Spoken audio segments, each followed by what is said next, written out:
Okay जी, तो अब हम बात करने जा रहे हैं स्पेक्ट्रोमीटर के डिफरेंट पार्ट्स की।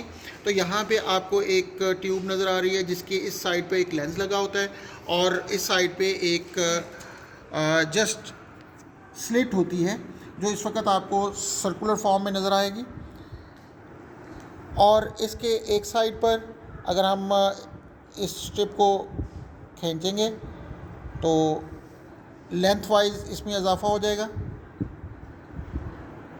इसको मैं फोकस कर दूँ जी, ये लेंथ इसकी बढ़ जाएगी, हाइट दूसरे लफ्ज़ों में बढ़ जाएगी जहाँ से लाइट अंदर दाखिल हो सकती है। अगर हम इसको इंसर्ट कर रहे होंगे तो हाइट इसकी कम होती जाएगी। तो ये एक हमारे पास इंक्रीज़ इन हाइट करने के लिए टूल होगा।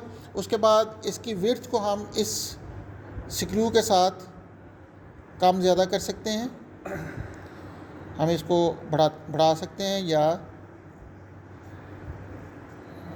कम कर सकते हैं। इस तरीके से ये क्लोज भी हो जाएगी और इसको हम इसे ओपन भी कर सकते हैं। तो इस तरीके से आप यहाँ पे जो स्केल नज़र आ रही है इसके ज़रिए आप बड़ी आसानी से इसकी विड्थ भी मालूम कर सकते हैं कि कितनी विड्थ होगी। तो ये हमारे पास इसको ओपन करने के लिए और क्लोज़ करने के लिए, यानी इसकी विड्थ को कम ज़्यादा करने के लिए इस्तेमाल होगा। अब उसके अगर देखा जाए तो यहाँ पे मैंने बताया कि एक लेंस लगा होता है। इस स्लिट से इस लेंस तक का distance focal length of this lens के बराबर होता है, जिसकी वजह से यहाँ से जो रेज़ ऑफ लाइट आएंगी वो बेसिकली डाइवर्जिंग रेज होंगी। लेकिन जब वो इस लेंस पर आकर स्ट्राइक करेंगी तो अल्टीमेट रिज़ल्ट ये होगा कि यहाँ पर एक पैरेलल बीम ऑफ लाइट हमें हासिल होगी। तो दूसरे लफ्ज़ों में हम यहाँ पर इसको कोलीमीटर का नाम देंगे और इस कोलीमीटर का काम ये होता है कि लाइट हमें नज़र आएगी कमिंग फ्रॉम इन्फिनिट सोर्स, क्योंकि इन्फिनिट से जब लाइट आती है तो वो पैरेलल बीम की शक्ल इख्तियार कर लेती है। अब इसका जो दूसरा हिस्सा है, अगर आप डायरेक्टली दूसरी ट्यूब की तरफ चलते हैं तो इस ट्यूब को अगर हम देखें तो ये ट्यूब हमारे पास इस वक्त जो नज़र आ रही है, ये ट्यूब बेसिकली एक टेलीस्कोप है। आप जानते हो कि दूर की चीज़ को देखने के लिए टेलीस्कोप की ज़रूरत पेश आती है। अब यहाँ से चूँकि पैरेलल बीम ऑफ लाइट आएगी, यानी it seems to be coming from infinity, तो इसलिए हम यहाँ पे टेलीस्कोप का इस्तेमाल करेंगे। टेलीस्कोप के उसी तरीके से दो पार्ट होंगे, ऑब्जेक्टिव होगा, आईपीस होगा, और आईपीस के अंदर आपको एक क्रॉस वायर भी नज़र आएगी जो कि पोजीशन को देखने के लिए इस्तेमाल की जाती है। मैं अगर इसको दिखा सकूँ तो यहाँ से आप इससे लाइट को देख सकेंगे। इसका जो तीसरा पार्ट है वो हमारे पास ये टर्न टेबल है। इस टर्न टेबल को के ऊपर हम वो डिवाइस रखेंगे जो हम आमतौर पे यूज़ करते हैं टू गेट द स्पेक्ट्रम। तो चूँकि हम इस इंस्ट्रूमेंट की मदद से स्पेक्ट्रम को स्टडी करते हैं, इसलिए हम इसको स्पेक्ट्रोमीटर का नाम ही देते हैं। तो इस टर्न टेबल के ऊपर हम वो डिवाइस रखेंगे। वो डिवाइस कोई प्रिज्म भी हो सकता है, वो डिवाइस कोई डायफ्रैक्शन ग्रेटिंग भी हो सकती है। जी बेटे, बात समझ आ रही? ओके जी। अब इसकी मेजरमेंट के लिए जो सबसे इम्पॉर्टेंट चीज़ है वो होती है स्केल। तो अब यहाँ पे देखो तो आपको एक सर्कुलर स्केल नज़र आएगी। अब इस सर्कुलर स्केल को दो स्केल यहाँ पे नज़र आएंगी जो कि इस टेलीस्कोप की रोटेशन के साथ मूव करती हैं। एक हमारे पास मेन स्केल होगी और एक यहाँ पे वर्नियर स्केल नज़र आएगी।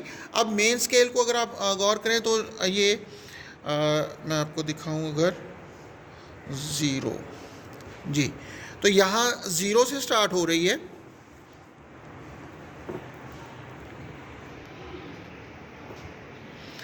ज़ीरो से स्टार्ट हो रही है और अल्टीमेटली ये पूरा चक्कर एक 360 डिग्री तक आपको नज़र आ जाएगी। इसका मतलब ये है कि इसकी स्केल जो वर्नियर स्केल होगी, अगर मैं इसको ज़ीरो को ज़ीरो के साथ कोइंसाइड कर दूं तो ये इसकी एक पोजीशन डिटरमिन हो सकती है यहाँ से। अब इस पोजीशन की मदद से मैंने ज़ीरो को ज़ीरो के साथ कोइंसाइड किया है, जिससे आपको एक पोजीशन डिटरमिन करने के लिए हेल्प मिलेगी और इस वक्त जो टेलीस्कोप की पोजीशन होगी वो यहाँ से मालूम हो सकेगी। अब मैं नेक्स्ट पोजीशन अगर इसकी मालूम करना चाहता हूँ तो इसको रोटेट करूँगा तो जो नई पोजीशन होगी तो वो भी हमें पता चल जाएगी इसी स्केल की मदद से। तो उसके बाद अगर हम एंगल मालूम करना चाहेंगे तो दोनों का डिफरेंस एंगल के बराबर आ जाएगा। बिल्कुल इसी तरीके से जिस तरह यहाँ पे स्केल आपको नज़र आ रही है, दूसरी तरफ भी आपको स्केल बिल्कुल वैसी ही नज़र आएगी। तो इसका मतलब ये है कि जब ये ज़ीरो पर होगी एक साइड अगर ये 0 पर है तो दूसरी साइड अल्टीमेटली 180 डिग्री पर होगी, क्योंकि दोनों स्केल एक दूसरे के बिल्कुल ऑपोजिट लगी हुई हैं। और जी, दोनों ऑपोजिट लगने की वजह से एक अगर 0 पर है तो दूसरी 180 डिग्री पर होगी। तो इससे आप मेजरमेंट कर सकते हैं, पोजीशन ऑफ द टेलीस्कोप को आप मालूम कर सकते हैं। इसके साथ कुछ स्क्रूज़ इसके साथ लगे होते हैं जो लेवलिंग स्क्रूज कहला सकते हैं, और उसको एडजस्ट करने के लिए स्क्रूज़ लगाए जाते हैं। आमतौर पे यहाँ पर नीचे कोई फिक्स करने के लिए भी इसका स्क्रू लगा हुआ है। यहाँ पे आपको एक स्क्रू नज़र आएगा जो इसके लेवलिंग स्क्रूज होंगे, जो मुख्तलिफ इसके पार्ट्स को लेवल करने के लिए इस्तेमाल किए जाते हैं। यहाँ पे आपको स्क्रू नज़र आ जाएगा, ये भी हमारे पास इसकी मूवमेंट ऑफ आई पीस के लिए इस्तेमाल होता है। और ये अगर आप गौर करें तो यहाँ से ये इस तरीके से उठ सकती है, तो इसका मतलब आप लेवलिंग स्क्रू के लिए इसको यहाँ से ऊपर नीचे भी मूव कर सकते हैं।